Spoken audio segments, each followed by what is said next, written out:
Welcome to the podcast where ideas ignite a journey of knowledge, curiosity, and insight. With every episode, we aim to explore the Chic and Classy Podcast, the Chic and Classy Podcast, the Chic and Classy Podcast.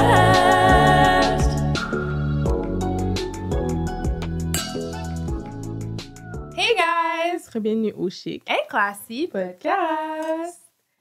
Alors, je suis votre animatrice Dudley. Et je suis votre co-animatrice Vanessa. Et aujourd'hui, on reçoit Grace qui va venir nous partager un témoignage assez inspirant, un parcours assez atypique. Plusieurs sujets vont être abordés tels que Purple, drogue et plus encore. Donc, j'en profite pour faire un trigger warning. On va aborder beaucoup de sujets sensibles. Donc, si jamais vous ne vous sentez pas à l'aise, n'hésitez pas à skipper la vidéo pour les âmes sensibles parce que c'est sûr que là, il ne va pas avoir vraiment de tabou aujourd'hui. Donc, pensez à votre santé mentale en premier. Donc, voilà. Exactement. Mais likez quand même la vidéo. Ben oui, pour support le mouvement. Exactement.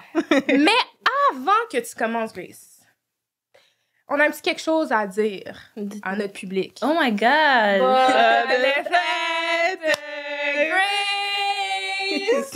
Bonne fête, Grace!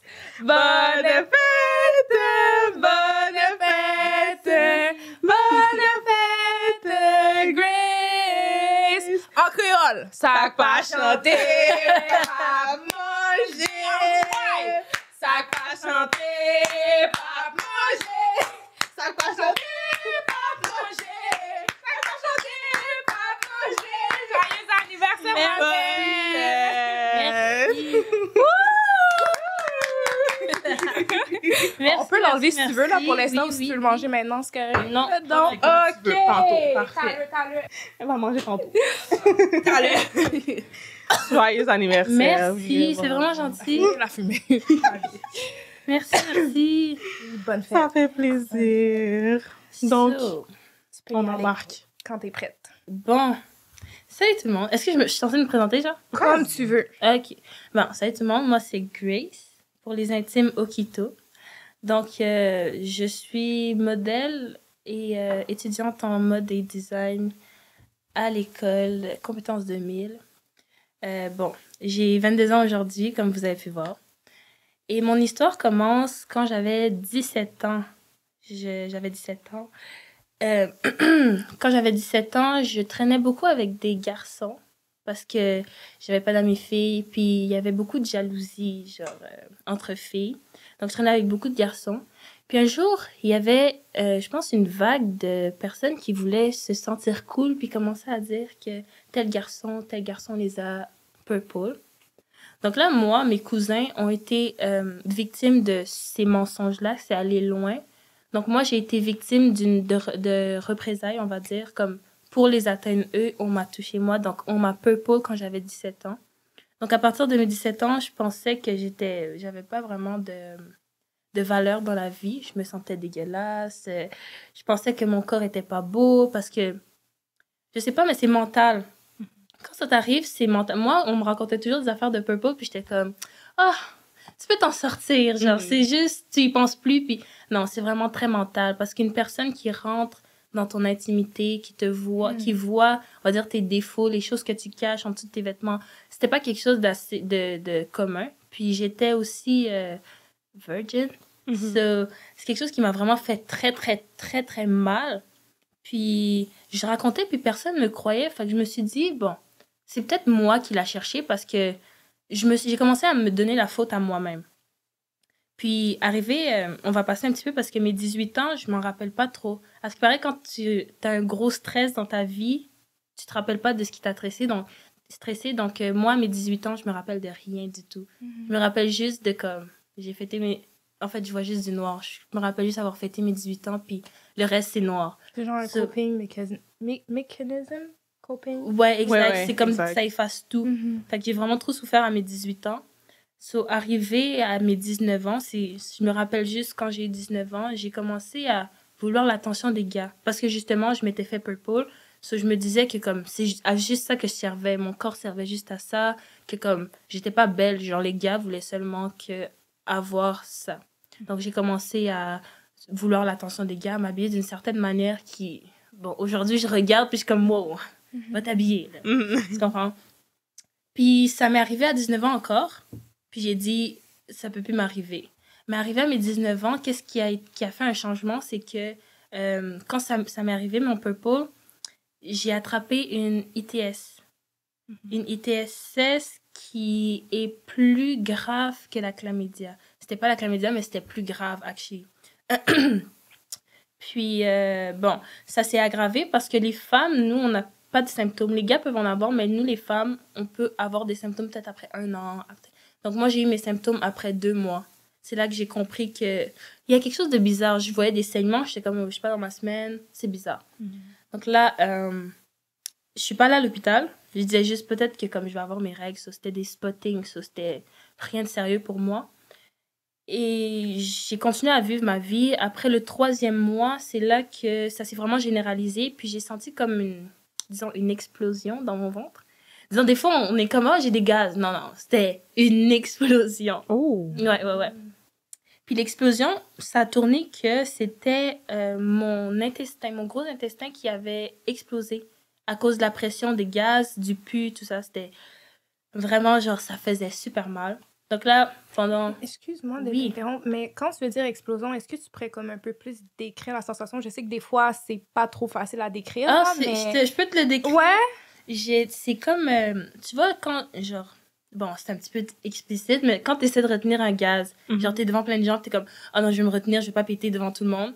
Ben, c'était ça, mais en plus fort. Puis tu le sens seulement de comme un côté de ton ventre. Okay. Puis comme, c'est comme une grosse crampe, puis en même temps, genre, vraiment, c'était une explosion. Genre, ce que vous pensez d'explosion, vous le sentez dans votre ventre. Fait que j'ai ressenti ça, puis j'ai comme tout de suite senti comme de l'étourdissement, un mal de tête. Là, j'ai dit, wow, ça c'est très bizarre. Mais je pensais pas que c'était la maladie ITS, là. Je pensais pas que c'était ça, parce que je l'ai su après tout. Genre, je savais pas que j'avais tout ça. Donc là, ça s'est passé, l'explosion, puis j'ai commencé à prendre des Advil. J'ai commencé à prendre des Advil, je restais à la maison. Je suis allée à l'urgence. Une fois, ils m'ont dit que c'était une infection urinaire. Fait qu'ils m'ont donné des médicaments. Ouais, ils m'ont donné des médicaments d'infection urinaire, ce qui a aggravé ma cause. Mais ça, ils ont même pas regardé c'était quoi l'affaire. L'urgence, le problème à l'urgence, c'est que on dirait qu'ils veulent se débarrasser de nous. J'ai passé 5 heures à attendre. Puis quand je suis arrivée, ils m'ont pris une prise de sang, puis ils m'ont dit infection urinaire, prendre des médicaments. Fait que j'ai pris peut-être 1 semaine de médicaments d'infection urinaire, parce que c'était 2 semaines. Puis ils m'ont... j'ai arrêté parce que je suis retournée à l'hôpital parce que j'étais vraiment, genre, faible. Donc, le truc, c'est que j'allais plus aux toilettes faire numéro 2. Je faisais seulement numéro 1. Puis, je mangeais plus et je buvais seulement de l'eau. Puis, ma mère était comme, t'es peut-être constipée, toi. Elle m'a donné du jus de pruneau, puis j'ai bu une gorgée, puis j'étais plus capable. Puis, mon ventre continuait, il grossissait à vue d'œil. Pour de vrai? Ouais. Moi, dans ma tête, je pensais que j'étais enceinte, mais chaque fois que je faisais des tests de grossesse, rien. Négatif. Ouais, j'étais comme, c'est vraiment bizarre. Puis j'ai commencé à demander à Dieu, parce que moi, mon refuge, c'était vraiment Dieu dans ce moment-là. J'étais comme, les médecins voyaient rien, qu'est-ce qui se passe? J'ai commencé à parler à Dieu, j'ai dit, je peux pas mourir aujourd'hui, je peux pas mourir à 19 ans, je viens d'avoir 19 ans, j'ai pas encore fini mon secondaire 5. Ma sœur, dans ce temps-là, ma plus jeune sœur, si je me rappelle bien, elle était super jeune, là. Elle avait même pas encore 8 ans. Puis j'étais comme, je peux pas mourir puis la laisser, elle va m'oublier, genre elle va pas m'avoir connue. Ça me faisait mal, je commençais à parler à Dieu, je parlais à Dieu. Jusqu'à un jour, je suis allée à l'hôpital en urgence parce que là, un jour, mon ventre a gargouillé d'une manière, genre. C'est comme quand ton ventre gargouille, tu sais que c'est un gargouillement, mais là, c'était comme gargouillement, mais super fort. Là, j'ai dit, ok, non. Ma mère m'appelle, elle me dit, non, va à l'urgence, directement. J'ai passé 10 heures à l'urgence. Je suis arrivée à 18h, on m'a pris le lendemain. Fait que là, j'étais comme, mon Dieu. Puis, ils m'ont même oublié. J'arrive, je suis en train de marcher, puis je suis en train de souffrir. Puis, dites-vous, c'est comment j'ai commencé sur Snap, c'est que j'ai commencé à faire des vlogs à l'hôpital. Je faisais un vlog, j'étais comme, yes, je suis malade. Puis, je faisais mon vlog, puis là, la madame, elle me dit, est-ce que t'as été prise, toi? Je suis comme, non, j'attends encore qu'on m'appelle. Tu sais, il n'y avait plus personne dans la salle d'attente. J'étais la seule. Ouais, j'étais la seule. Puis, elle me dit, t'as-tu été prise? Puis là, genre, elle était en panique parce que moi, je suis courbée de même. Puis je tiens mon ventre, J'essaie de garder comme la force de parler aux gens sur Snapchat. Mais elle me dit, t'as pas encore été vue par un médecin? Je suis comme, non, pas encore. Puis là, elle appelle le médecin, il me voit, puis c'est là qu'ils voient l'urgence de mon problème parce qu'ils me prennent une prise de sang, ils me disent, on voit rien, mais le fait que t'as mal au ventre, c'est vraiment bizarre. Ils m'envoient dans le tube qui tourne, là. Le tube magnétique qui tourne. Ils m'envoient dans ça, puis la madame, elle me fait juste le commentaire de, t'as vraiment beaucoup d'eau dans le ventre. Mais l'eau, c'était du pus, c'était pas de l'eau. Ouais, c'était vraiment tout l'intestin qui... C'est pour ça que ton ventre était gonflé. Ouais, exactement. Fait qu'elle me dit, t'as vraiment beaucoup d'eau dans le ventre, mais t'as rien. Là, le brancardier, si je me rappelle bien du nom des gens qui poussent les lits, je lui demande, est-ce que je vais mourir? Genre, je lui demande vraiment, je le regarde, et il me regarde, puis comme... là, je suis comme, ok, je vais mourir. Il me dit non, mais je suis comme, il dit, ok, je vais mourir. Fait que là, je continue ma vie, puis je continue à parler aux gens sur Snapchat, puis moi, dans mon cœur, j'avais beaucoup de paix, parce que je parlais à Dieu à chaque fois. Chaque matin, je me réveillais, je parlais à Dieu, je priais, puis je croyais que comme tout ça, c'était mon karma. Dans le temps, je pensais au karma, je disais, tout ça, c'était mon karma. J'ai sûrement fait du mal à certaines personnes, puis que comme, ça me revient. Et tout ce que j'ai fait dans la vie, genre, ça me revient, tout ça. Ça, j'étais comme, c'est mon karma, et aussi, je dois mourir. J'étais rendue comme à l'aise avec le fait que j'allais mourir. Cela, ils me préparent tout ça, ils me disent qu'ils vont me garder en observation. Puis moi, dans ce temps-là, j'avais peur des aiguilles. Donc, je vois une aiguille, je panique. Donc là, genre, dites-vous, dans ce temps-là, il faut qu'ils me fassent une perfusion dans la main. Fait que là, je suis comme, non, faites-moi pas ça. Comme, si tu veux guérir. La madame est super aigrie. Elle me dit, si tu veux guérir, fait qu'il faut que je te le fasse. Je suis comme, oh, let's go. Je respire. Puis elle me met l'aiguille. Puis là, je commence, c'est pire. Mais dites-vous, c'était juste le début des aiguilles, là. C'était pas la dernière aiguille. C'était juste le début des aiguilles. Fait que là, ils me gardent en observation. En temps de COVID, dites-vous, la COVID, je pense que c'est la pire chose qui me soit arrivée, moi, personnellement, pour mon mental. Fait qu'ils me gardent en observation. Pendant la COVID, pas de visite. Personne qui peut venir te voir. Peut-être une personne, puis moi, mon père, c'était mon père. Mais personne ne peut venir te voir.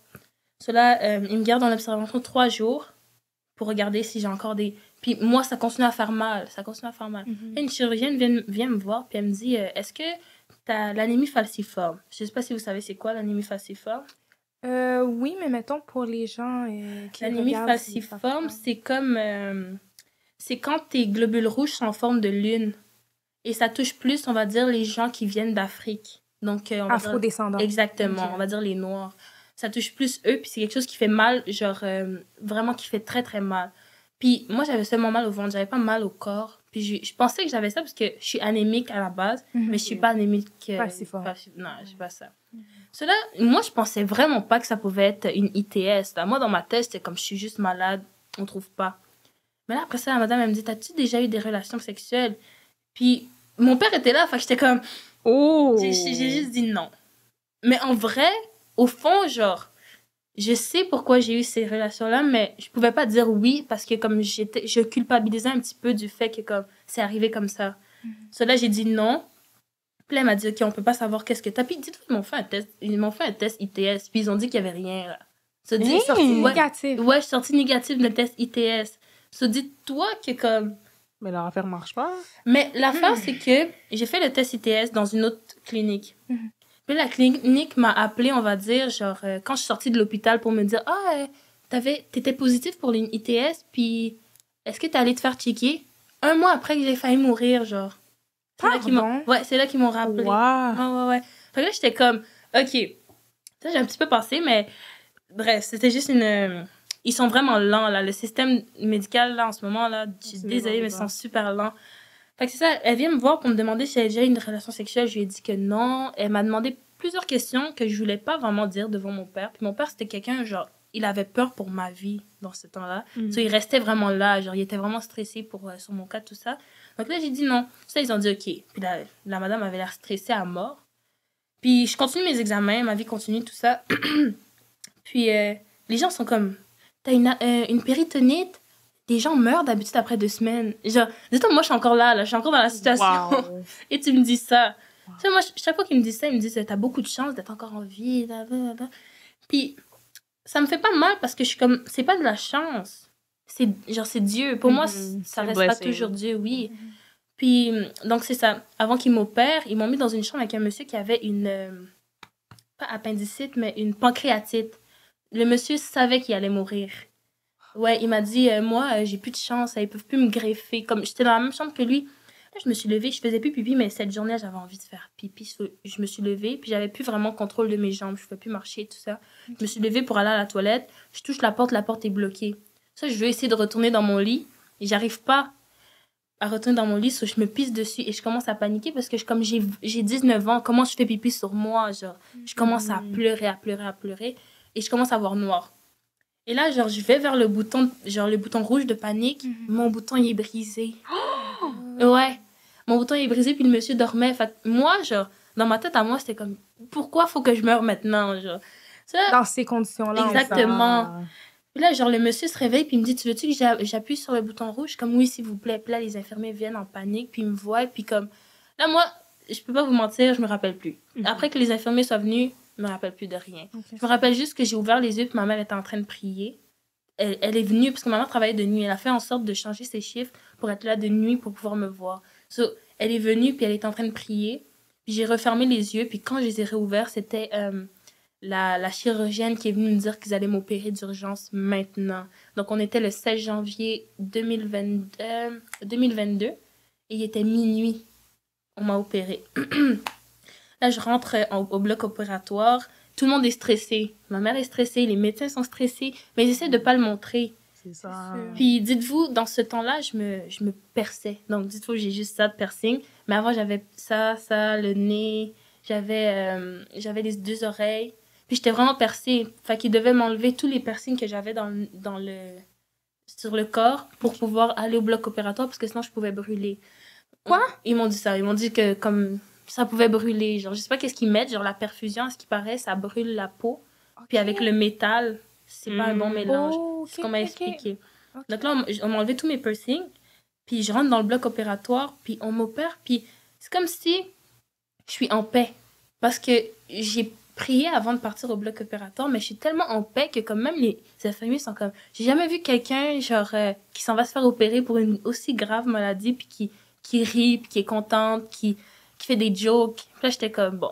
Dans ma tête, à moi, je continuais à dire genre une phrase biblique constamment dans ma tête. Je le disais constamment jusqu'à ce que je suis arrivée. Puis ils m'ont déshabillée, ils m'ont préparée pour le bloc opératoire. Puis je vois une lumière blanche, comme là.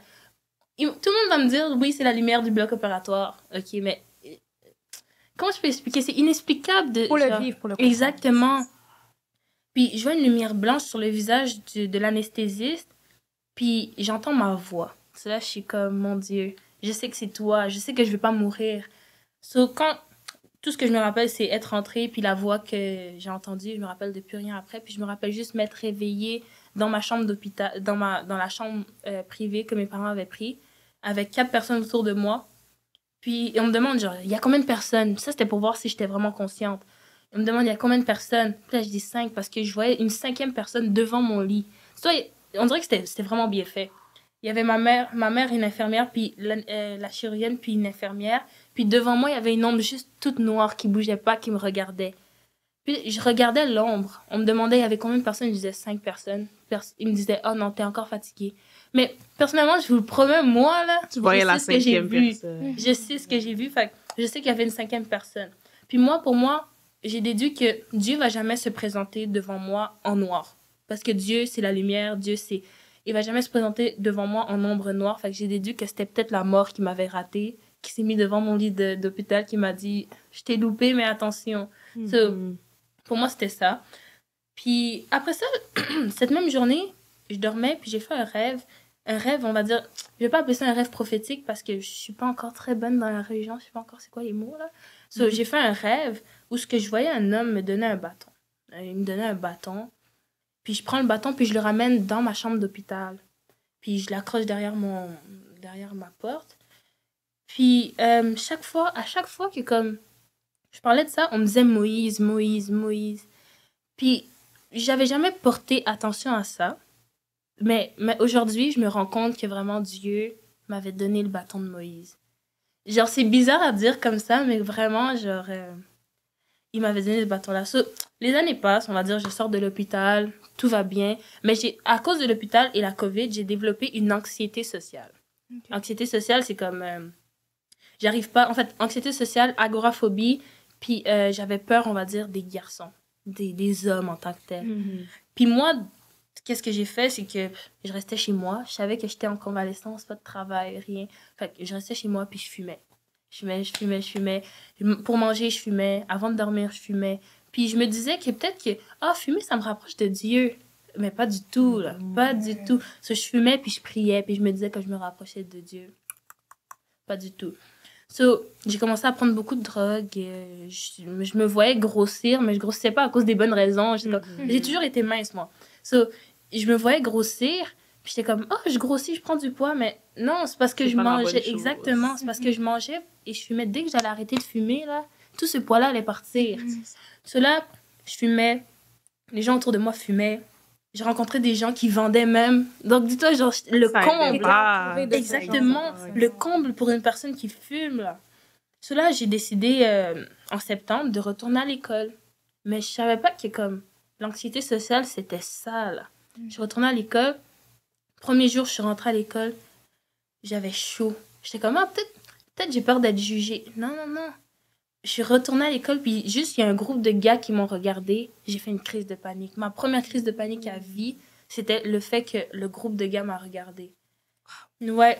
Puis j'arrivais vraiment pas à aller à l'école. Je me réveillais le matin pour aller à l'école, puis j'y arrivais pas. C'est comme si ma tête veut, mais mon corps est comme, non, reste dans ton lit.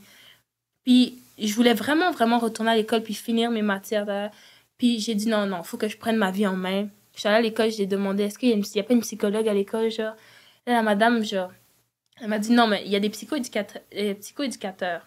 Donc là, cette psychoéducatrice-là, elle m'a suivie pendant peut-être la première, deuxième session à Marianne. J'étais à l'école Marianne. Elle m'a suivie, puis elle a vu que mon cas s'arrangeait pas. Donc, ma deuxième session à Marianne, je suis venue à l'école une seule fois et j'ai arrêté d'y aller.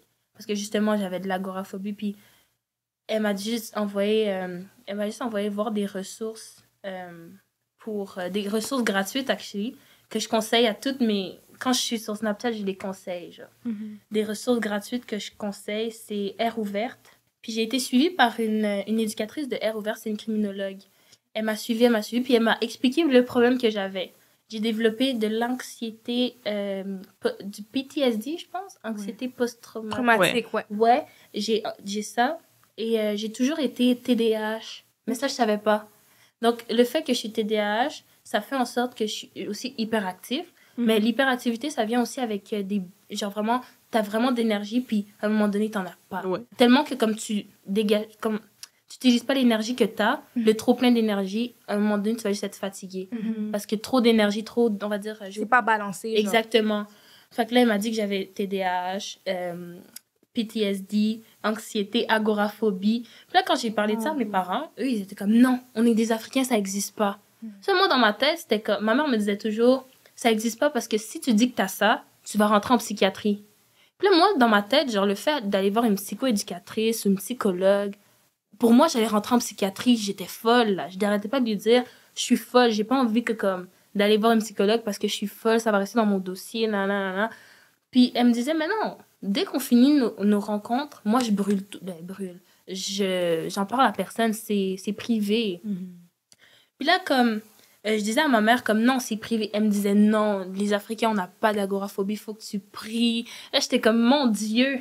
Genre, oui, c'est bien beau prier, mais comme, j'ai besoin d'aide, là. C'est pas, tu pries, puis Dieu par magie, il te va te donner la ressource, puis toi, tu dois aller la chercher, il te donne la clé, tu ouvres la porte, tu vois.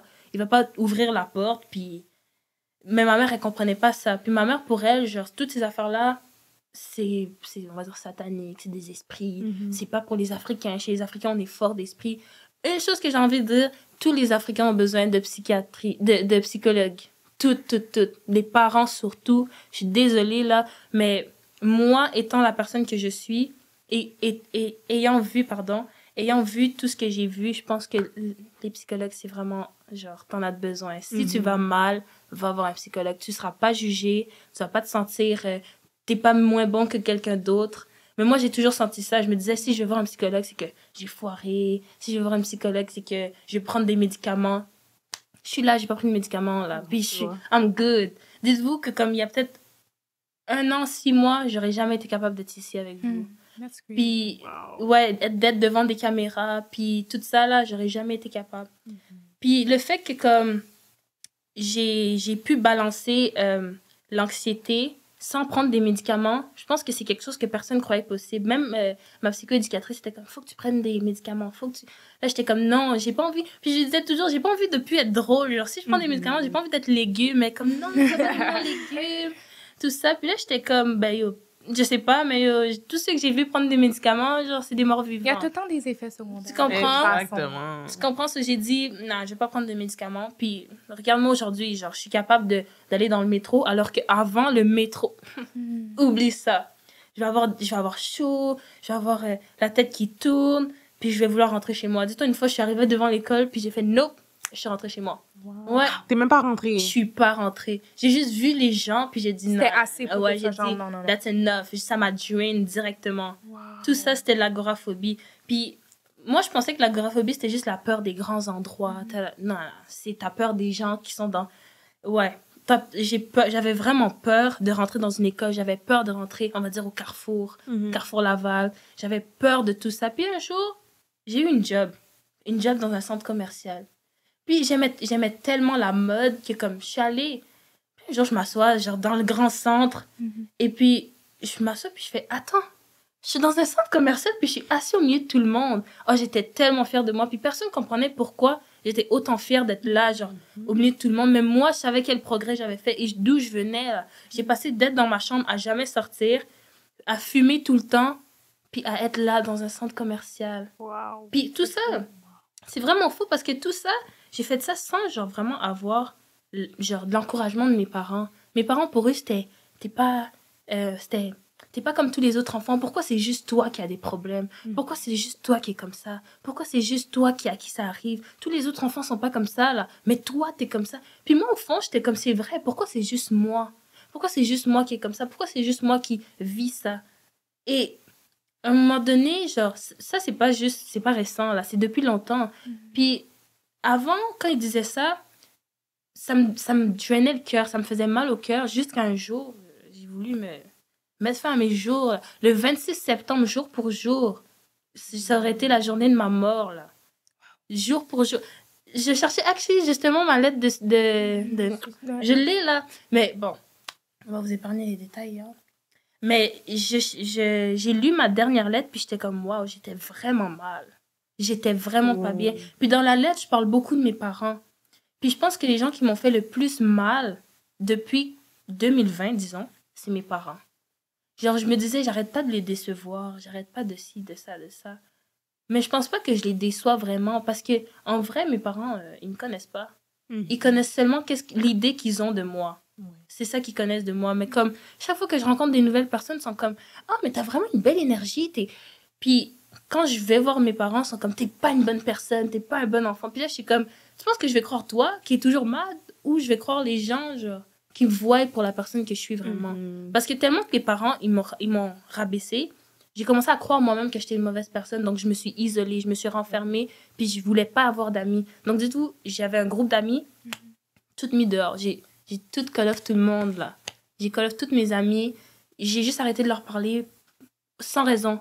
Oui, ça a fait des problèmes. Oui, ça a fait en sorte que, comme, elle a arrêté de nous parler comme ça a fait des bifs parce qu'il y a des gens qui n'aiment pas, ils veulent avoir des explications, tout ça. Mais comme, moi, personnellement, je pouvais pas expliquer pourquoi, mais en vrai, la vraie raison pourquoi j'avais arrêté de leur parler, c'était vraiment parce que je me sentais pas assez bonne, genre, pour être amie avec eux. Je me sentais pas assez belle. Vraiment, genre, un manque total de confiance en moi. Mais ça venait pas de l'extérieur, ça venait de l'intérieur, ça venait de mes parents, là. So, un truc vraiment, genre, que j'ai toujours voulu dire aux jeunes, genre, moi, là, c'est, vos parents, c'est pas eux qui vous définissent. Vos parents, c'est pas vos dieux. Parce que dans la Bible, c'est écrit, tes parents, il faut que tu honores tes parents, c'est les dieux sur terre. Non. Je veux pas contredire la Bible, mais non. Les parents ils vont utiliser la Bible pour te faire du mal. Certains parents vont utiliser la Bible pour pouvoir mettre leurs règles, mais comme si au fond de toi, genre, tu vas pas, ça va à l'encontre de tes valeurs à toi, personnelles, parce que, veux pas, oui, on a des parents, mais on est une personne en soi-même. Donc, on a des choses qu'on accepte, on a des choses qu'on n'accepte pas. C'est pas parce que c'est tes parents que tu dois l'accepter. moi, je pense que c'est pour ça que mes parents, genre, ils sont pas contents de moi parce que justement, il y a des choses qui font que moi, vraiment, en tant que personne, avec mes propres valeurs, j'accepte pas. Comme, pour de vrai, l'hypocrisie, c'est quelque chose que j'accepte pas. Puis je sais que chez les Noirs, l'hypocrisie, il y en a beaucoup. Autant dans la famille, autant à l'extérieur, il y a vraiment beaucoup d'hypocrisie. Puis je vois ça, puis j'arrête pas de leur dire, arrêtez l'hypocrisie, c'est pas bien. Mais ça, c'est quelque chose qui est comme, ils le prennent tellement mal parce qu'ils sont comme, mais on est des Africains, c'est comme ça qu'on est. Puis je suis comme, mieux, moi, je suis pas comme ça. Puis ils aiment pas ça parce qu'ils veulent que je sois comme eux. Ils veulent que je sois comme tous les autres enfants. Ils veulent que je suive des règles qui vont pas avec mes valeurs et je peux juste pas. Je peux juste pas. Mais dans tout ça, vraiment, genre, je suis désolée, je suis émue, genre, Non, c'est correct. oh mon Dieu. Dans tout ça, pour de vrai, genre, aujourd'hui, c'est ma fête. Et quand je regarde derrière moi tout ce que j'ai traversé, ça a l'air vraiment petit. Ça a l'air vraiment, vraiment petit. Ça a l'air de comme, c'est rien comparé. Puis je me compare toujours aux autres. Mes parents me comparent beaucoup, mais je me compare toujours aux autres. Je suis toujours comme, mais c'est rien ce que j'ai vécu. C'est genre, je suis allée à l'hôpital, ok, j'étais pas un cancer. Tu comprends? J'ai fumé, ok, mais je suis pas addict. Mais en vrai, il y a des gens qui, oui, certainement, qui vivent des choses plus pires que moi, mais eux qui vivent la même chose que moi, qu'est-ce qu'ils vont dire? Ils vont se dire la même chose, ils vont dire, il y a des gens qui vivent plus pire que moi, so c'est pas grave. Mais actually, c'est grave. Parce que si toi, dans ton cœur, ça te fait mal, c'est grave. Exactement. Parce que le truc, c'est que, je sais pas pour vous, mais les parents noirs, ils invalident beaucoup les sentiments. Pour eux, c'est, on va dire, pour eux, c'est eux, puis les enfants viennent après. C'est comme, j'ai raison, puis toi, t'as pas raison. Dis-moi pas tes sentiments, si je suis fâchée, tais-toi, genre. So, on va toujours rester avec on va rester avec nos sentiments à l'intérieur de nous, puis on va aller se confier aux mauvaises personnes. On va aller se confier aux gens, genre, ils vont t'écouter, mais après, ils vont aller le raconter. Ils vont t'écouter, puis après, ils vont rire de toi en arrière. T'as pas vraiment de vraies personnes qui vont t'écouter, puis vraiment te consoler. Mais quand t'as vraiment une personne qui comprend... J'aurais voulu avoir quelqu'un qui fait un podcast, puis qui dise « Ah, ben je comprends comment tu te sens, t'inquiète, je suis avec toi. » Mais j'ai jamais eu personne. Donc, tout ça, j'ai dû, comme, le trouver moi-même. J'ai dû comprendre moi-même. J'ai dû m'ouvrir moi-même, chercher mes solutions moi-même. Alors que moi, mes solutions, à la base, c'était mes parents. Dès que j'allais mal, je disais « Je me sens pas bien, je vais pas bien. » Vous savez qu'est-ce que mes parents m'ont dit? Mais pourquoi toi? Non, ils m'ont dit « C'est quand que toi, tu vas te sentir bien? » Là, j'ai fait « Mon Dieu! » Genre, même mes parents, je les ai pas. Mais malgré ça, j'ai toujours continué à leur dire que je me sentais pas bien. Malgré que, comme, il y a des moments où j'avais besoin d'eux, puis ils étaient pas là pour moi, j'étais comme, mais je les aime quand même. Ça reste mes parents. Mais là, il y a un moment où c'est comme, le cœur fait tellement mal que t'es juste comme, est-ce que eux ils m'aiment, genre? Est-ce que eux ils ont vraiment comme, je suis leur enfant, mais est-ce que eux ils ont vraiment de l'amour pour moi? Moi, je les aime, mais est-ce que eux ils m'aiment vraiment? So, ce qui m'a fait me renfermer, vraiment, c'est mes parents. C'est pas tout ce qui m'est arrivé, mais c'est vraiment mes parents. Tout ce qui m'est arrivé, c'est une boule, puis mes parents, c'en est une autre. Ouais. Puis ce qui me fait le plus mal, c'est eux, genre. C'est vraiment mes parents qui, comme, je les regarde à chaque fois, je suis comme, mais je suis votre enfant, puis vous me traitez comme ça, genre. Puis, justement, des fois, je suis là en train de parler à Dieu, puis je suis orphelin de père et de mère, mais mes parents sont vivants. Tu comprends? Puis on me dit toujours, ah, ben Dieu, c'est le père et la mère. Dieu, c'est le papa et la maman. Dieu, c'est le père des orphelins, le consolateur des cœurs abattus. Puis chaque fois, je dis ça pour garder comme un cœur en paix. Je me dis que Dieu, c'est mon père et ma mère. Que même si mes parents me rejettent, j'ai Dieu. So, dites-vous, aujourd'hui, je suis là.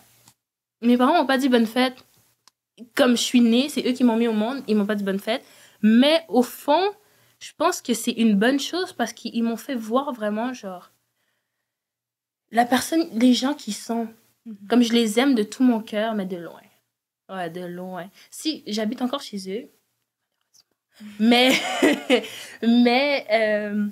ils m'ont fait voir que, comme, peut-être que je suis vraiment pas la bienvenue, puis tout ce que j'ai vécu, c'était actually pour finalement sortir de là, puis ouvrir les yeux, puis faire ouvrir les yeux aux autres, sur, actually, pas juste mes parents, parce que je pense pas que c'est juste mes parents qui sont comme ça. Ils ont eu une éducation qu'ils doivent suivre, puis ils la suivent à la lettre. Mais il y a d'autres parents qui sont comme ça, puis il y a pas beaucoup de personnes qui vont oser venir parler. Il n'y a pas beaucoup de personnes qui vont dire « Ah oui, moi, je vais venir parler de mes parents. » Peut-être qu'ils vont un jour, ils vont dire « Ah, ben, moi, je t'enlève de mon testament » ou « Ah, je veux plus que tu habites chez nous. » Si c'est juste ça que j'ai à entendre. Mais comme, il y a beaucoup de parents qui vont pas penser à leur enfant, ils vont juste penser aux autres.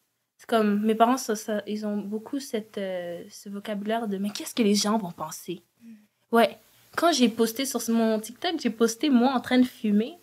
Puis, ben, j'ai posté, on va dire, mon histoire. Puis, il y avait un boost que je fumais. Puis, mon père m'appelle, il me chicane, il me dit « Ouais, mais qu'est-ce que les gens vont penser? » Là, j'étais comme « Qu'est-ce que les gens vont penser? Mais je m'en fous de ce que les gens pensent. Motherfuck, repost. » Tu comprends? So, il m'a chicané pour ça, puis il m'a juste dit « Merci. » Là, j'ai fait « De rien. » Non, j'ai juste dit « Arrête. » Comme... Genre, c'est vraiment... Juste pour t'arrêter une petite seconde, là, t'as mentionné que t'habites encore chez tes parents. Mais c'est quoi la dynamique à la maison, alors? Ah, mes parents me parlent pas. Mes parents, c'est vraiment, genre, ils parlent à tout le monde dans la maison. On est 40, genre, chez nous. On est vraiment beaucoup. Quoi? Ouais, non, mais on est pas 40. Ouais? On est vraiment Ok. beaucoup, genre... Ok. Ils parlent à C'est tout le monde. parents-enfants ou bien il y a d'autres membres de la famille également dans la maison? Non, il y a d'autres membres de la famille. OK. So, ils parlent vraiment à tout le monde.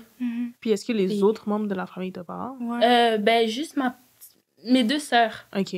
Genre, j'ai un grand frère. Il y a la petite sœur à ma mère, puis il y a une autre, on va dire, amie de famille qui habite à la maison.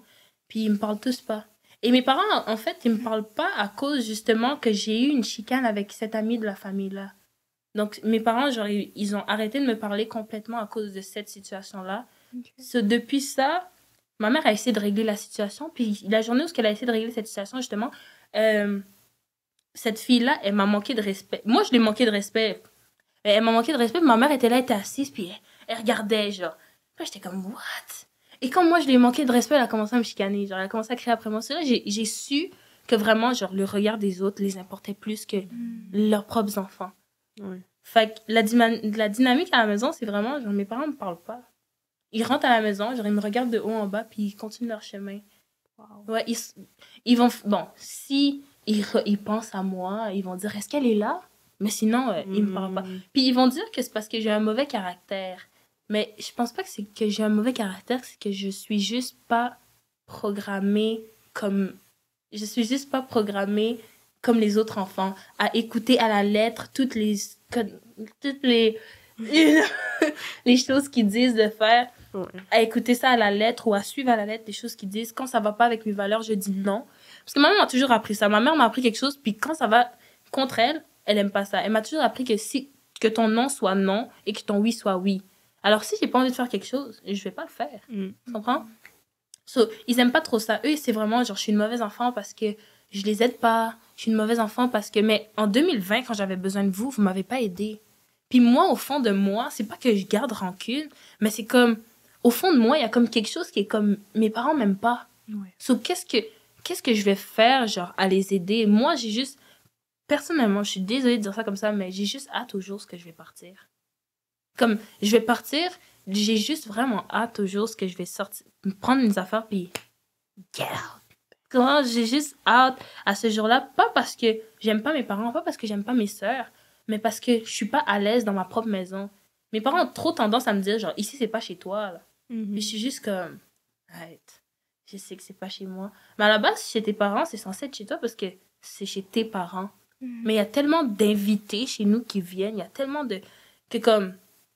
D'ailleurs, ça, c'est un truc, c'est que il y a beaucoup de parents qui laissent rentrer des inconnus chez eux, juste pour aider la famille, tu comprends? Puis ça, je pense que c'est quelque chose qui devrait changer, parce que c'est pas parce que t'aides la famille, c'est pas parce que tu rentres un inconnu chez toi que t'aides la famille, que cet inconnu-là est bon pour ta famille. Tu laisses pas rentrer n'importe qui dans ton espace. Tu laisses pas rentrer n'importe... Parce que justement, depuis que, on va dire, cette fille-là est rentrée à la maison, ma relation avec mes parents, elle fait que régresser, là. Elle fait que tomber, chuter, ça. I mean, je dis pas que c'est elle, mais je dis pas que c'est pas elle non plus. Ouais. Tu comprends?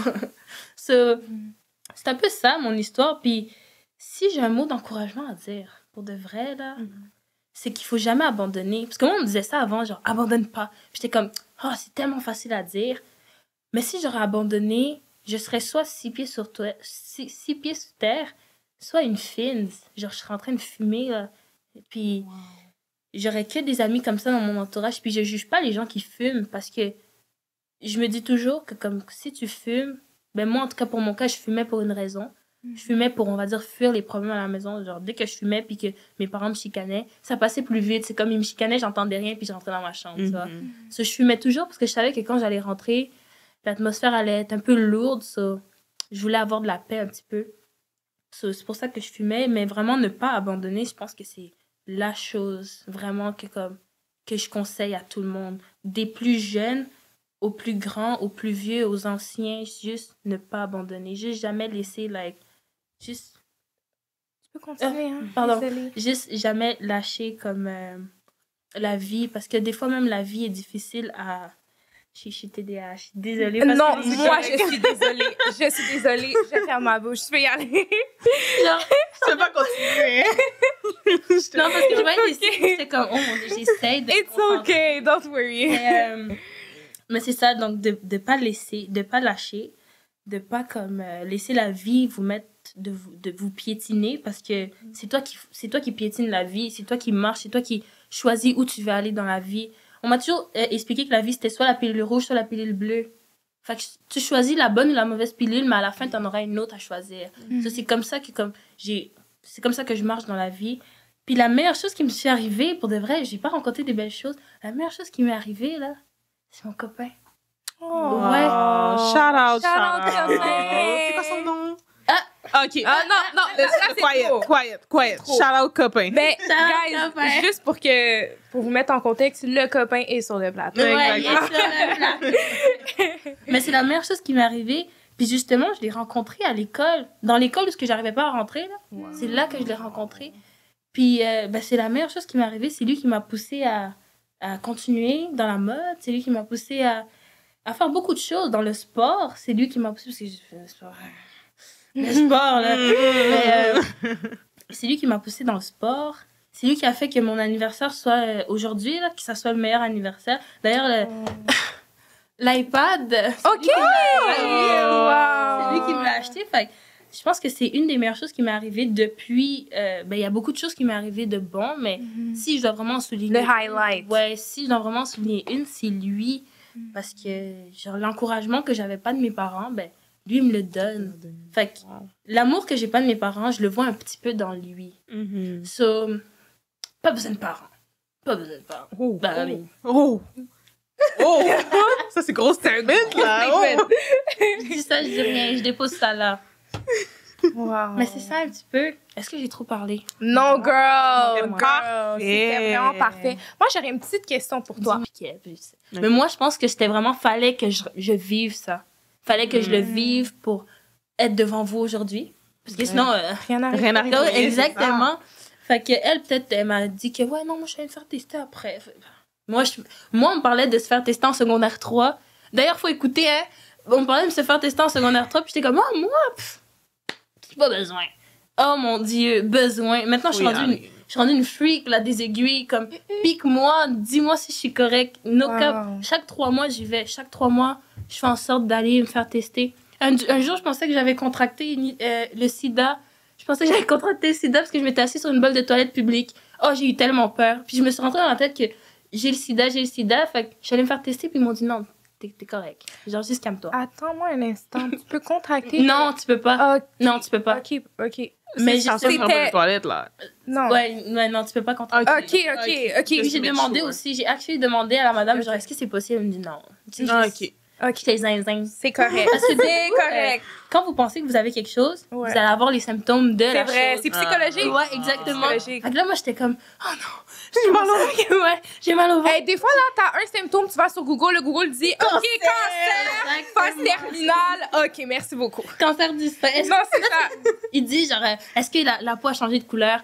Là, tu vois, genre, bizarrement, coup, oui, ouais. bizarrement, c'est rendu rouge. C'est non, Ah. c'est fou. C'est Tu fou. comprends? Fait que, ouais, non, il le savait. En gros, c'est vraiment ça, mon histoire. Elle était pas longue. J'aurais une autre question pour toi. Ce ITSS-là, c'est juste transmissible de façon... ou ça peut être quelque chose de génétique? Non, genre non, porteur de... Tu veux que je te dise, cette ITSS-là que j'ai eu, c'était une ITSS pour les gens qui ont des relations sexuelles avec les animaux. Quoi? Ouais. OK, ça, c'est le plot twist, par contre. Ouais. Parce que what? Si je retrouve le nom, j'ai oublié le nom. Attends, wait, ça veut dire que lui... Yo! Je sais pas, mais c'est soit... Regarde, c'est une ITSS qui se contracte par les relations anales, par les relations avec les animaux, ou comment on appelle ça? Genre les gangbangs. Ouais. Wow! Fait que peut-être que les gens... peut-être que certaines personnes vont savoir c'est qui la personne, parce que... T'as donné beaucoup de pistes. Ouais, c'est un petit peu trop de pistes. Ouais, c'est comme ça. Crazy. Fait que dis-toi que la personne qui m'a fait cette chose avait fait ça à d'autres personnes, mais comme dans un contexte un peu plus comme avec plusieurs personnes. Ouais. Oh, ça, c'est horrible. Ouais. Oh. Mais le nom est tellement long de cette ITS-là que comme j'ai oublié le nom, mais comme c'est la chlamydia la plus forte. Genre, il y a la chlamydia, puis il y a un autre nom pour cette chlamydia-là qui est tellement fort. J'imagine qu'elle est rare aussi. Hein? Elle est rare C'est aussi. sûr. Mais il fallait que ça soit moi qui l'aille. Dieu voulait faire genre il voulait me donner un exemple, genre. Ouais. I mean, Oh my God. Faire d'exemple pour plusieurs. exactement. Vraiment. Testez-vous. That's right. Yeah, puis en plus, c'est gratuit au Québec, là. Les médicaments sont gratuits, puis les tests sont gratuits. Fait qu'il n'y a aucune raison de pas le faire. Trouver l'info Ouh! Verinum. Exactement. C'est ça? Exactement. On est connectés. Peux-tu le lire parce qu'on entend pas? Ouais. Laisse-moi leur dire. Oh mon Dieu! Donc, ça s'appelle la LGV. Oh! Oui, c'est comme ça qu'ils l'appelaient, LGV. Donc, c'est l'infogranuloma venerum. Hey, c'est que ça fait mal. Oh mon Dieu, ça fait J'ai tellement mal. déjà oublié qu'est-ce que t'as dit. LVG, c'est ça? LGV. LGV. Ouais, C'est tout. LGV. Merci. Wow. Wow, wow, wow. Ouais, that's crazy. Parce que même moi, quand elle me disait ça, elle était comme, ah, t'as eu la LGV? J'étais comme, c'est quoi ça encore? Genre, c'est-tu le sida, genre? Non, elle m'a dit que c'est la chlamydia. Mais la plus pire. La plus pire. Genre, ça, c'est vraiment, genre, elle mange tes intestins. Elle mange ton corps, là. Ouais. C'est. Ouais, non, no cap. C'est quelque chose. J'aimerais dire que c'est les médecins, mais shout-out aux médecins pour de vrai. Mais j'aimerais dire que c'est les médecins, mais je pense que c'est Dieu, genre. Ça va au-delà de ça. Ouais, ça va au-delà des médecins, parce qu'on me dit toujours la chance, la chance. Hey, c'est pas... Non, non. Parce que si j'aurais... Non, c'est pas la chance. C'est pas la chance. C'est pas la chance. C'est pas la chance. C'est pas la chance. Mais faites attention à vous, pour de vrai, les amis, parce que la vie, c'est juste un fil. Yo! Quand tu es proche de mourir, c'est là que tu te rends compte que la vie, c'est un fil. Genre, Ouais. plus tu le tires, plus c'est fragile, là. Exactement. Exactement. Fait que les gens qui font de la vitesse à la route, là, tu t'es en train de tirer ton fil. Puis des fois, par rapport à ça, des fois, tu fais ça, puis c'est même pas toi qui meurs dans les fois. Exactement, tu tires le Tu fil de provoques quelqu'un la mort de d'autre. quelqu'un Exactement. d'autre. Which is crazier. Tu comprends? Parce que comment ça, c'est une culpabilité à vie, là. Non, tu t'en remets pas, là. Non, exactement. Tu t'en remets pas, là. Exactement. Bon. YouTube, là, mais imagine, quelqu'un en accident d'auto, là. Non, c'est comme l'histoire, tout récemment, dans les nouvelles, des deux frères qui sont décédés. Oui. Puis le lendemain, il y avait le mariage à la sœur. Ouh, ça vraiment. Non. Tu comprends? Puis ils sont morts comment? Parce qu'un monsieur était trop impatient. Fait que se sont fait ramasser. Les gens sont tellement... Genre, ils voient pas que la vie, genre, c'est quelque chose de précieux. Exactement. Genre, la vie, c'est tellement précieux. Moi, je pensais que la vie... Je disais toujours, j'ai envie de mourir, j'ai envie de mourir. Dieu m'a... Quoi? Ouais, parce que j'étais tellement depressed. Je disais, j'ai envie de die, j'ai envie de... Puis Dieu m'a dit, OK, regarde, c'est quoi mourir? Puis j'ai failli mourir, puis j'ai dit, même quand je dis, je ris tellement fort, puis je dis, je suis dead. Je change. c'est vrai. Je change. Je fais, je suis tellement... Ouais. Ouais, Mais c'est vrai parce qu'à un moment donné, j'avais déjà entendu ça. Tu sais, des fois, on se rend pas compte à quel point nos mots ont beaucoup de... Le pouvoir de la langue. pouvoir, ouais. Fait que les je suis... Attention. En créole, on dit wagen tant. Wakon Josh, for real. No cap, parce que je disais tellement que comme quand j'ai vu ça, j'ai dit, plus jamais je vais utiliser ce mot. Ouais. J'avais même peur, j'avais pas peur de la mort parce que je l'avais vu, mais j'avais peur de retourner aussi proche. Ouais. J'avais peur des hôpitaux. Tu me parlais d'hôpital, je pensais à la maladie, je pensais à la mort. Là, maintenant, je suis correcte, mais genre, je peux plus utiliser les affaires que j'utilisais avant, dire que je suis dead, dire que si, que ça, que ça. Je suis good. Chill. On fait attention. Ouais, on fait attention. Parce Wow. que... Moi, je veux vraiment voir la lettre d'eau. La lettre? Ouais. Oh, I got you. I got you. Yes! Donc, je refais un trigger warning. Elle va lire sa lettre de suicide. Donc, si vous n'êtes pas prêts, skippez à la conclusion, qui va être quand même bientôt. Fait que... Donc, d'ailleurs, je l'ai écrit. Juste un instant, je vais préparer la boîte mouchoir. Mon cap. Non, parce que vraiment... J'ai déjà préparé Bon. le mouchoir même. D'ailleurs, un dites-vous, je mouchoir l'avais... pour chaque personne. Parce que vraiment, on sait jamais. D'ailleurs, j'avais écrit le 11 août 2020. J'avais 17 ans. Ça, c'était après mon premier Purple. OK, Ouais. d'accord. Parce que mon premier Purple est arrivé le 28 juillet 2020. Puis le 11 août, je l'ai écrit. J'ai écrit « Plus que quelques jours à vivre ». Ça, c'était le grand titre. OK. Là, j'ai dit « Dans 1 mois et 10 jours exactement, j'aurai 18 ans. Qui aurait cru, même moi, j'aurais jamais cru arriver personnellement. I should have killed myself 2 years ago. » Parce que maintenant, je peux plus... Parce que je lui ai promis. Donc, lui ai promis, j'avais promis à un de mes amis que comme je le ferais jamais, mais... Ouais. Je me suis promis de rester, mais je ne suis pas heureuse dans cette vie. Je me sens vide, sans émotion, et rien. Je ne suis plus en dépression, alors que j'étais encore en dépression. Mais je ne veux plus vivre. Je vous déteste tous. Je ne vais pas vous faire du violon. Je vous aime pas. Pendant toute ma vie, j'ai jamais aimé personne. So fuck all y'all. C'est pas une lettre de suicide, mais c'est une lettre d'adieu. No shit, Sherlock. Non, désolée. J'ai fait une promesse à certains, mais je pense pas la tenir. Je veux pas m'excuser à ma famille, car c'est vous. Vous êtes une des raisons pourquoi je vais le faire. Dernière chose.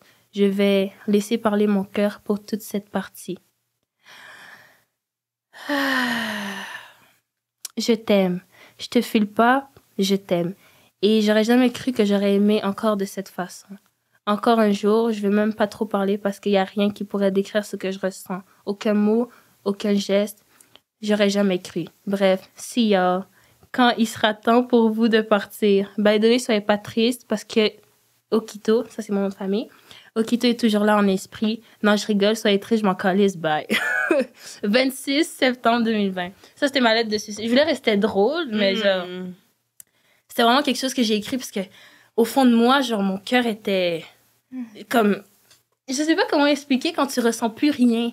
Genre, C'est si tellement écrasé que... Exactement. Genre, si on te frappe, tu vas juste être comme... Ton cœur était durci. Exactement. Ça faisait trop mal. Genre là, j'en parle, je le ressens live. Là. Je le ressens comme ce que je ressentais dans ce temps-là quand j'écrivais. Ouh! Mais bon, tout va bien maintenant. Ça s'est bien passé. Ça s'est bien passé. Oui. Franchement, merci. Wow. Mais je pense merci même pas assez. Sincèrement. Merci pour ton ouverture. Merci pour ton partage. C'est vraiment apprécié. Puis je suis sûre et certaine que tu en auras inspiré plus que d'un. Plus d'un. Sincèrement, je sais même pas quoi dire, honnêtement. Puis je suis rarement sans mots. Je suis rarement sans mots. Vraiment. Mais je sais pas. Merci. Merci. Plaisir. Puis, merci de ne pas t'être enlevé la vie. Ah. Pour de vrai. Et merci à tout le monde de ne pas s'être enlevé. Tous ceux qui ont pensé, tous ceux qui veulent encore le faire, merci d'être encore là aujourd'hui.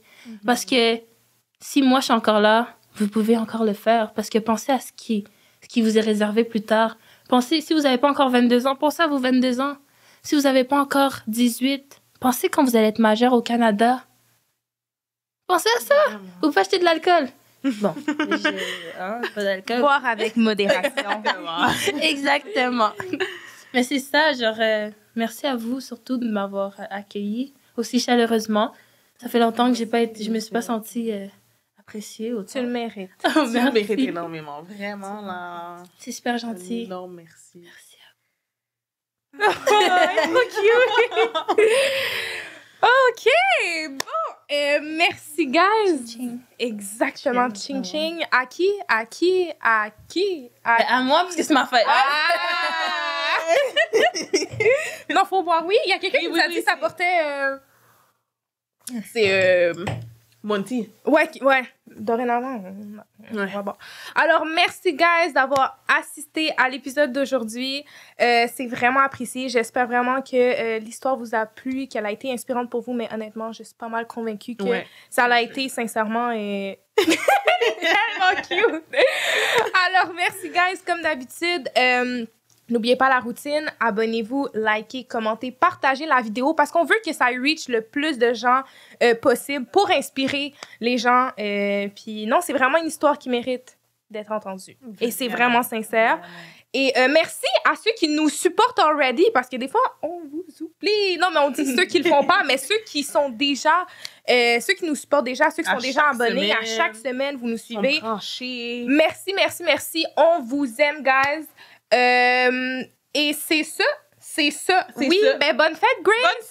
Bonne fête! Un autre cheers. Alors, sur ce, c'était The Chic and Classy Podcast avec Gracie. Yes, sir. The Chic and Classy Podcast. The Chic and Classy Podcast. The Chic and Classy Podcast. The Chic and Classy Podcast. The Chic and Classy Podcast. The Chic and Classy Podcast.